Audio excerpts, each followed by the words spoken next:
Chairman Mullins, always great to have you with us. We know you're in Charlotte for the Republican Nationals Committee's winter meetings. Today, the day where the key officers like Chairman Reince Priebus is up for re-election. You've been there several days. What's your key takeaway right now, Chairman Mullins?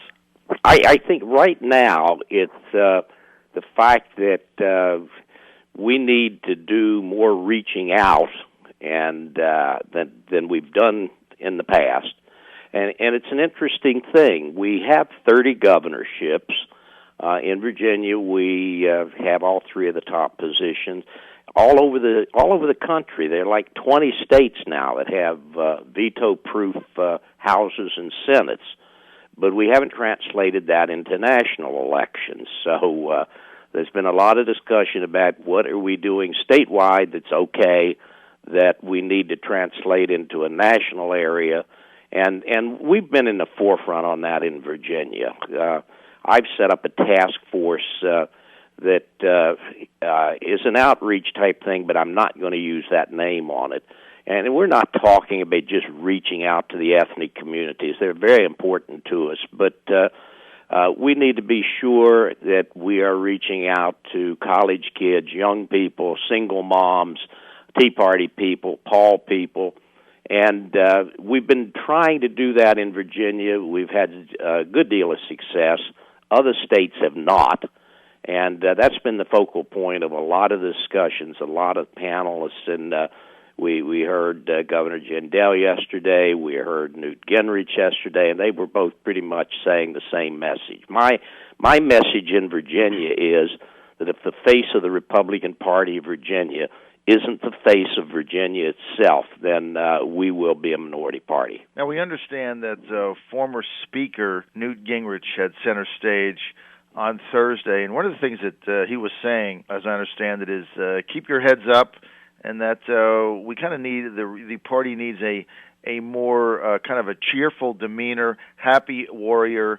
We're going to go in the battle because we're the party of ideas and freedom, and they're the party of restrictions and bureaucracy, right? Absolutely. He said that, and it was interesting because, again, the second task force I've set up in Virginia is a task force chaired by Kevin Gentry, and it's a convention task force. And what I wanted to happen and what his committee's working on is how do we have a good convention, the sound, the light, the speakers, where everybody comes away happy with what went on and united. If folks go away happy, they'll be united, and we'll do what we need to do in the governor's election. So it was really interesting to me that Speaker Gingrich used the word happy numerous times, and that's the word I've been using in Virginia for the last month, too. Well, he's obviously in good company, Mr. Chairman.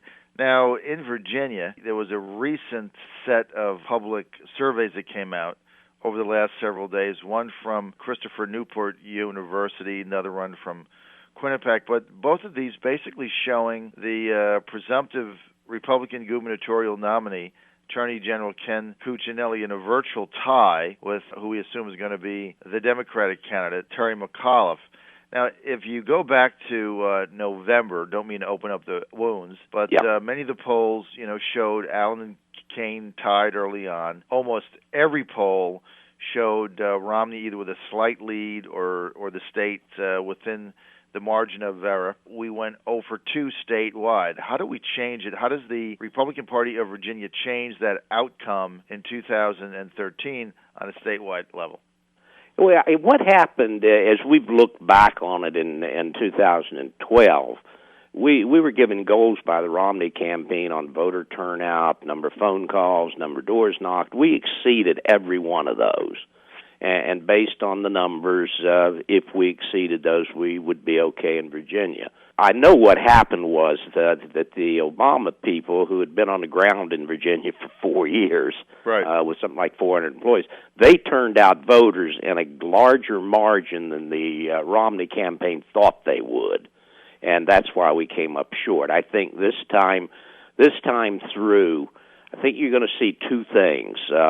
One is, and I've noticed this, the media the mainstream media and the Democrats have tried to paint Attorney General Cuccinelli as somebody that's really off the wall. And I've been with him the last 4 or 5 times that he's spoken in Virginia, and people come away saying, we'd never heard him speak. We'd never met him. He is far different than what the media is. We like him.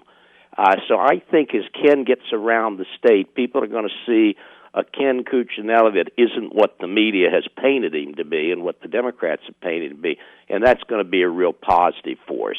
I know our people are totally energized. Again, we know how important it is to have a Republican governor who will stand up to Obama and Biden. We know how important it is to have a lieutenant governor like Bill Bolling has been, who will break the ties our direction, and we know how important it is to have an attorney general that's not going to be afraid to sue them on Medicare and environmental issues and EPA and whatnot. So our people know how important this one is, and we also know that the Democrats are going to want Virginia badly. They would like to have Terry McAuliffe in because he is very close to the Clintons, was the Clintons' chief fundraiser, and would be a tremendous asset to Hillary Clinton if they get into a primary with Biden. So our people know what's on the line this time, and I don't think you're going to see a slack off of what we're doing. So the question will be, can Obama turn his people out for Terry McAuliffe, who isn't really liked by a lot of the Democrats in the way that Obama himself got a turnout? Well, he certainly, if you look at the surveys, has some of the highest negatives of any Democratic candidate in this state that I remember.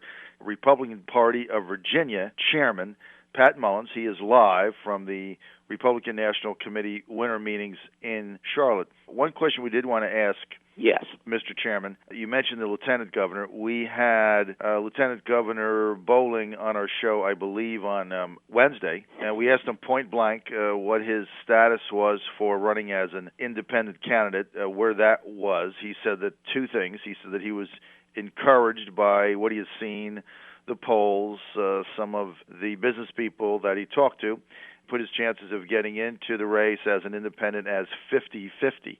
We're kind of wondering, at what point does Governor McDonnell weigh in and say, you know what, Bill, maybe this isn't a good thing, or maybe they don't say anything? How do you see this playing out? Well, I know what I've told my staff and the State Central Committee is that Bill Bolling is the Republican Lieutenant Governor of the Commonwealth of Virginia. And as such, we invite him to any functions that we're doing, which we've done. And he is a Republican until such time, if he chooses to do so, announces that he runs as an independent. But right now, that's something he and his consultants have to work through. We have all told him we appreciate what he's doing. We value him as a member of the Republican Party. And all I can say is I hope it stays that way.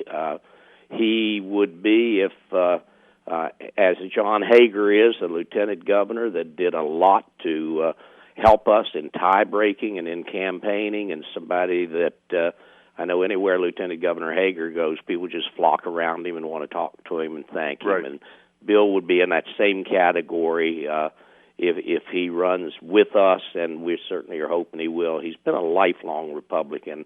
I really think down deep that he would not want to do anything to hurt Governor McDonnell's legacy or to hurt our party. And I hope I'm right on that, but that's a decision only he can make. We'll have to see how it plays out. If you go over to the State House, the General Assembly in session, Mr. Chairman, short session, big event this week is the Republicans in the state Senate putting through a redistricting plan that basically guarantees, well, let me not say guarantees, makes it tougher for state Democrats to gain control of the state Senate with the changes they made in some of the Senate districts. So in a way, it definitely aids a potential Senate majority for the Republicans.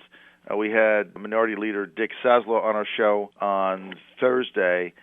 He went absolutely ballistic over it, said that it was an underhanded move, and that as a result of that, he was not going to be inclined to work with Governor McDonald or anybody else on the Republican side to get anything done. Do you think that was a mistake that Majority Leader Tommy Norment made, or do you think, hey, the timing was there and they did what they had to do? Well, a couple of reactions to it. The timing to do it was correct because there was one of the Democrats not there. Right. And that was something that Lieutenant Governor Bowling, I don't believe, could break a tie on. Right. And it was a repeat of what the Democrats have done several times when they were in control and we were sneaking up and they wanted to maintain control.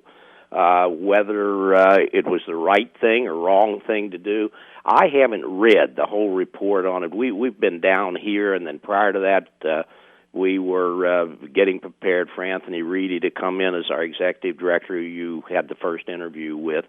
So I haven't really looked at it that close or had a chance to discuss it with the governor, with Senator Norment, or with Speaker Howe. And certainly the House has the ability to not act on it or to turn it down if there's an agreement amongst the leadership that it's something that should be changed. Now, Dick Saslaw, I had heard that on your show he did have quite a few things to say, and with Dick, one of my thoughts was that if he's that mad about it, it might not be a bad bill. And I say that because Dick and I go way back. I actually sold my home when we moved to Dick Saslaw's, and so we go back a ways. And Dick can get pretty upset about stuff, but the thing I've seen through the years is he doesn't carry a grudge after it's over. Now, this might be different with the transportation, but again, to hold up transportation with all that's needed in Hampton Roads and in Northern Virginia, I don't think would play real well up there. I think the folks in Virginia and Northern Virginia and in Hampton Roads would say, you know, we've got the ability to take care of a lot of our roads and our transportation problems, and we don't really appreciate our delegation not supporting that over a, quote, political thing. The general public wants the roads. The political stuff that goes with it is not of real consequence to them except the real insiders. So I'm hoping this is just another one where my friend Dick Saslaw is being Dick like Joe Biden is being Joe most of the time. But we'll have to see how that one plays out and see what the House does. We'll have to see how that plays out. Certainly you hit it on the head. In our dealings with the minority leader, he's not shy about telling you exactly the way he feels at the exact time he feels it. But I would concur with you in my own interactions with him. Just in the media, he does not hold a grudge. He can get mad at you, hang up, and then the following day they're on to something else. So absolutely, and as I say, I've known him since he first came into Virginia, and that's the way he is. He doesn't hesitate to tell me he doesn't like this, that, or the other, and the next day we might see him at a Redskin game and tailgate a little bit with him. But there you go. Dick knows politics, and I think he knows what the consequences would be in Northern Virginia if they really tied up transportation just because of a political thing. Anybody in Virginia, myself included, likes to be held hostage on something they need over an internal political squabble. And I think that's where the minority leader, personally, I think went off the rails. Mr. Chairman, we got a couple more minutes. I want to go quickly to what's coming up now on the RNC agenda in Charlotte. Chairman Reince Priebus up for re-election. I know you were a backer of his over Michael Steele. Is he going to win, and is there any hand-wringing over his leadership there? There is, yes, he's going to win very handily.